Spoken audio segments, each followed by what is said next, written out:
Gita, Krishna's giving his first instructions to Arjuna. He starts speaking to Arjuna about his identity, what his identity is, and then, based on that identity, he's telling him what his duty is. And so today we're on text 41. So we have the verse up there on the board. I'll read one line and then you can repeat after me. Vyavasayatmika buddhi ekeha gurunandana bahushakha yanantascha buddhayo vyavasayana vyavasayatmika buddhi ekeha gurunandana bahushakha yanantascha buddhayo vyavasayana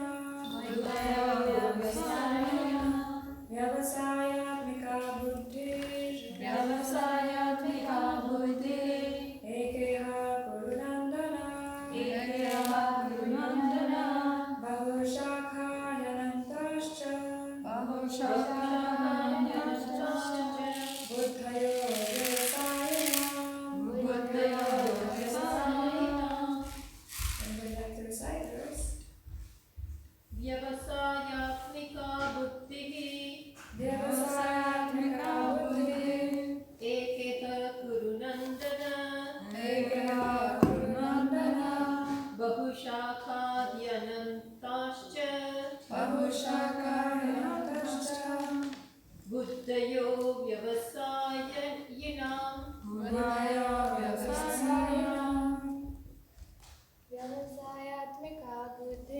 Vyavasayatmika buddhi ekeha gurunandana bahushakha yanantascha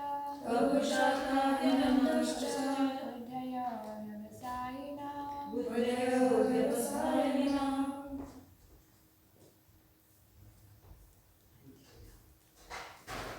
Okay, thank you. Now we'll do that word for word. You can read it after me. Vyavasayatmika,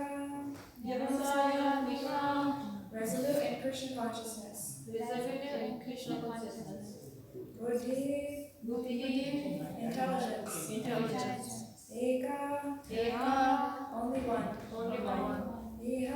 Iha, in this world. Gurunandana, O beloved child of the Kurus. Bahushakha, having various branches. He, indeed. Ananta, unlimited. Cha, also. Buddhaya, intelligence. Vyavasayana, of those who are not in Krishna consciousness. Translation and purport by Swami Vishnu. Basic Bhaktivedanta Swami Srila Prabhupada Ki. Those who are on this path are resolute in purpose, and their aim is one. O beloved child of the Kurus, the intelligence of those who are irresolute is many-branched. Purport. A strong faith that by Krishna consciousness one will be elevated to the highest perfection of life is called Vyavasayatmika intelligence.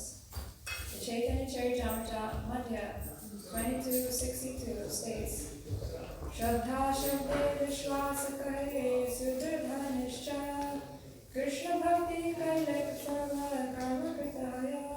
Faith means unflinching trust in something sublime.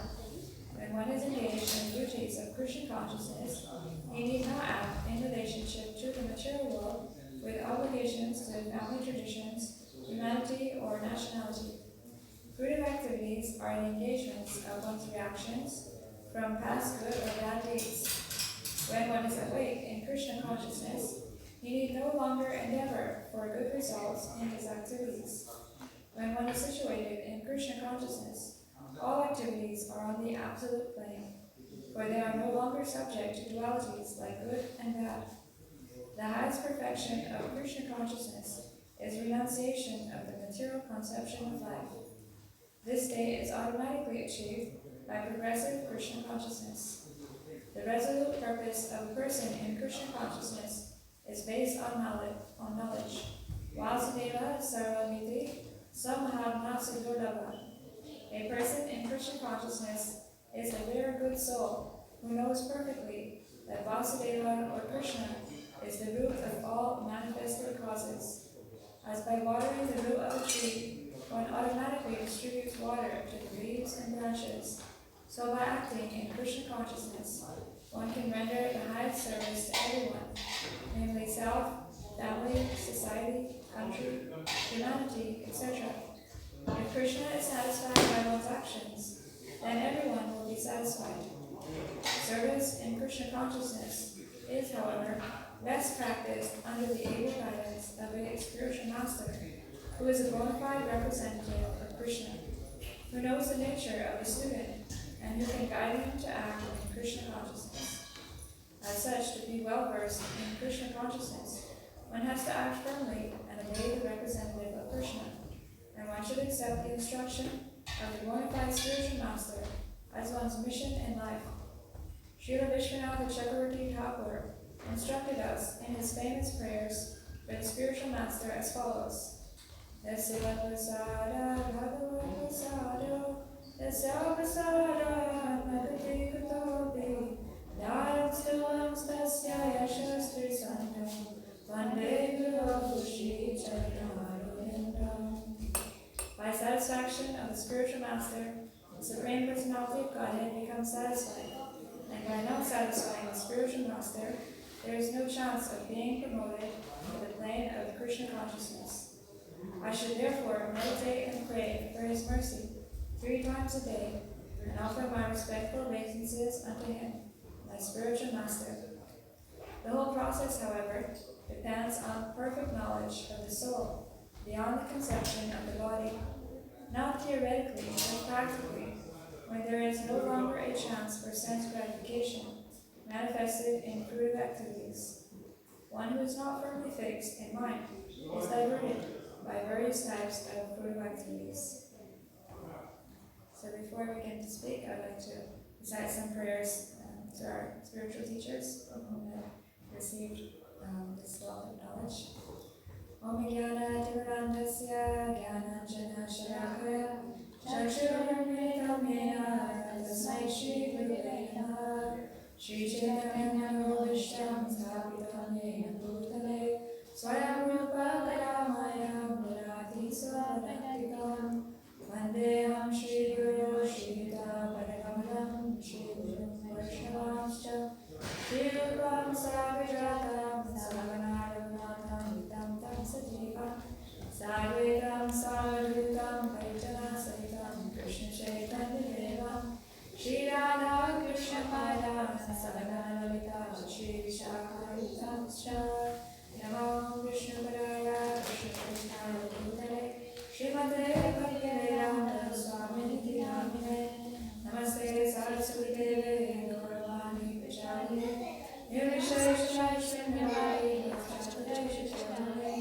Jai Shri Krishna Chaitanya Prabhu Nityananda Shri Advaita Gadadhara Srivasadi Gaura Bhakta Hare Krishna Krishna Krishna Hare Hare Hare Rama Rama Rama Hare Hare.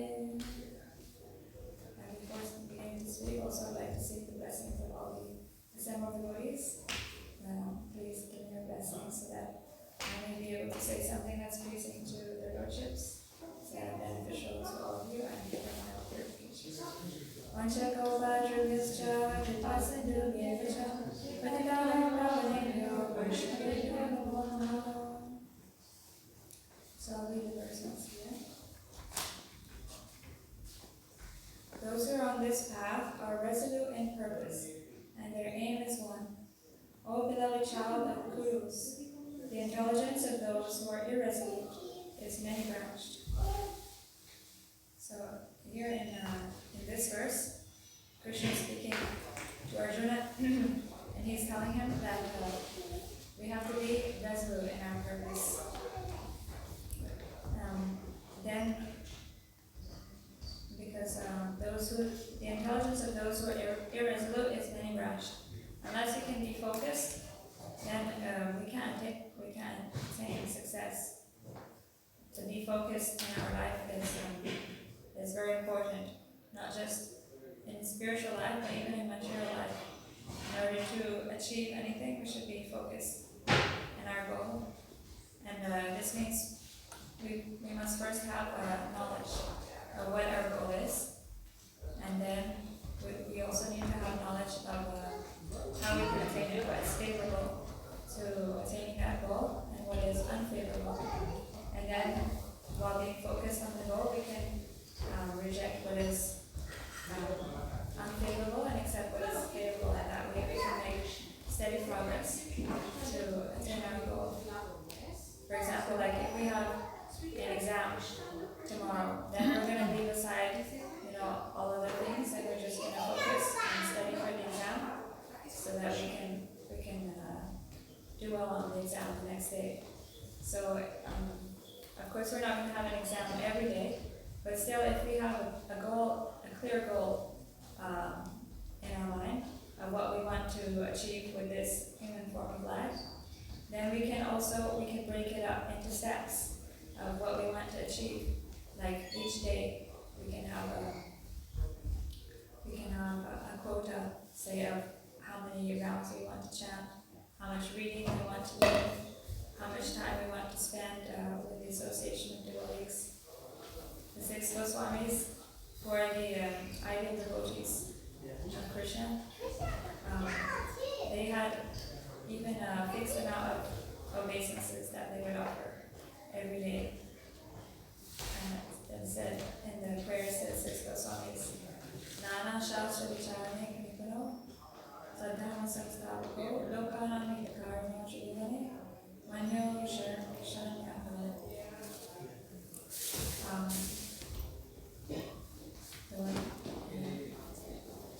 So in this verse,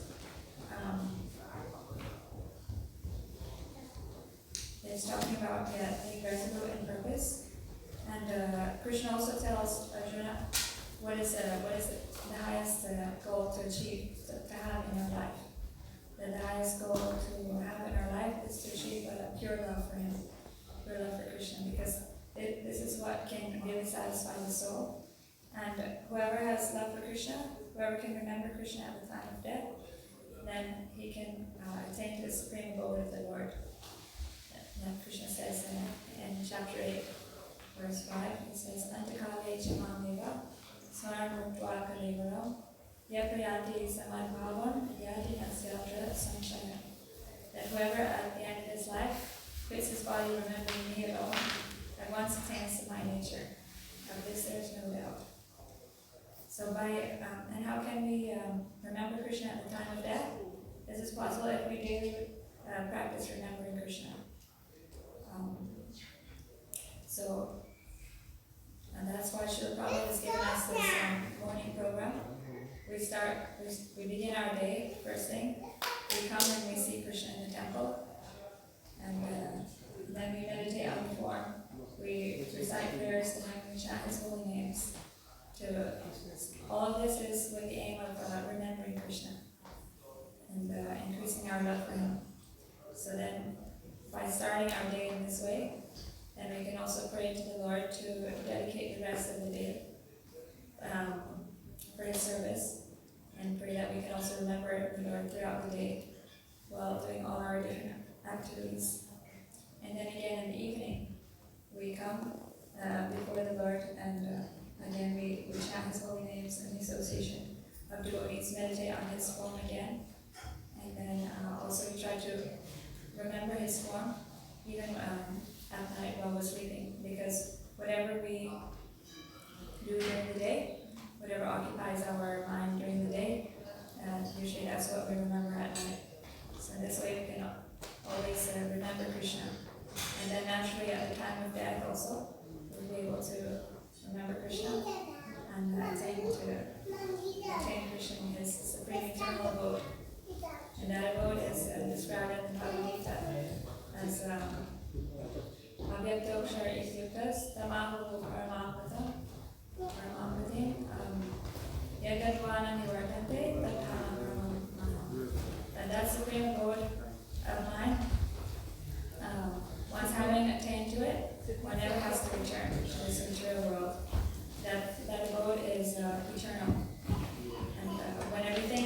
world has destroyed that devotee remains as it is, it's infallible.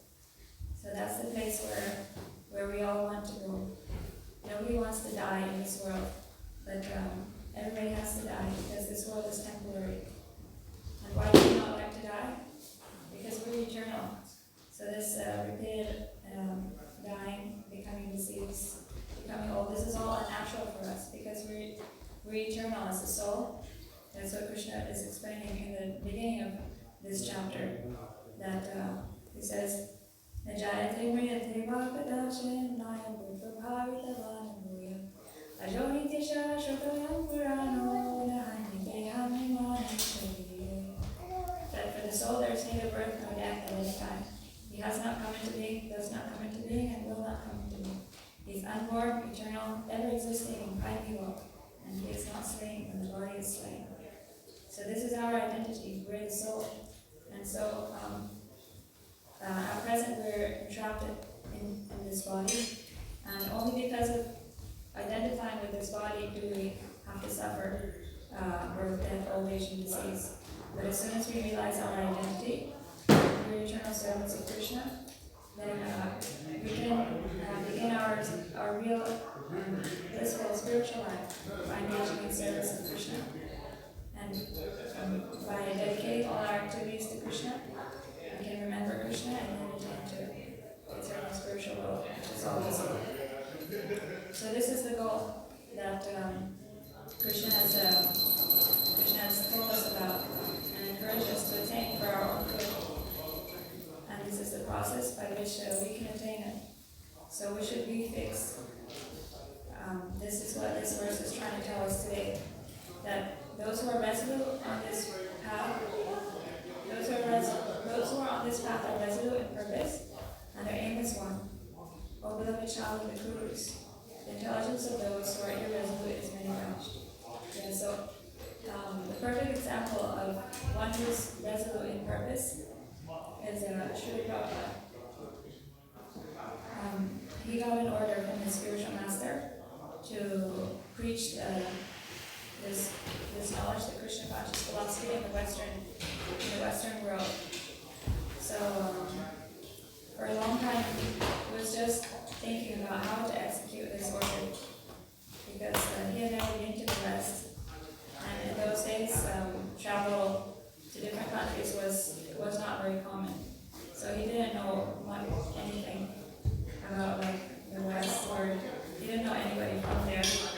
And he didn't have much money also. First of all, he was thinking that let me become a successful businessman. I'll get lots of money, and then I'll use that money for spreading Krishna consciousness. I can open temples, and I can use money to create propaganda and to get different people to help me to spread this movement.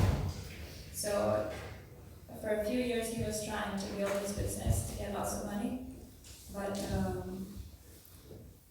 his business, they had a fire and it burned almost all of the stock, and he basically lost everything. So that plan he had to drop. So at that point, most people might think oh, I was trying to do this work for God's purpose and God's not helping me, so let me just give up. But Srila Prabhupada, he didn't think like that. He was very resolute in his purpose, and he thought, if it doesn't work this way, then let me try another way. So he thought somehow or other I must go. So he went to the Skindia steamship company, and he just sat on the doorstep of the proprietor of the company. Her name was Sumati Maraji, and he just waited there, and he waited and waited until somebody came and asked him what are you doing here? And then he said, I want an audience with Mrs. Maraji. And they were just okay. So then they brought him in, and then he explained his mission, that he had a mission to spread Krishna consciousness, the message, because Sumati Maraji was a devotee also. She had a deity of Bhagavad. And so Srila Prabhupada said, I want to spread the message of your Bhagavad in the Western countries. Please give me passage on your ship. And so she was kind of sympathetic to him, but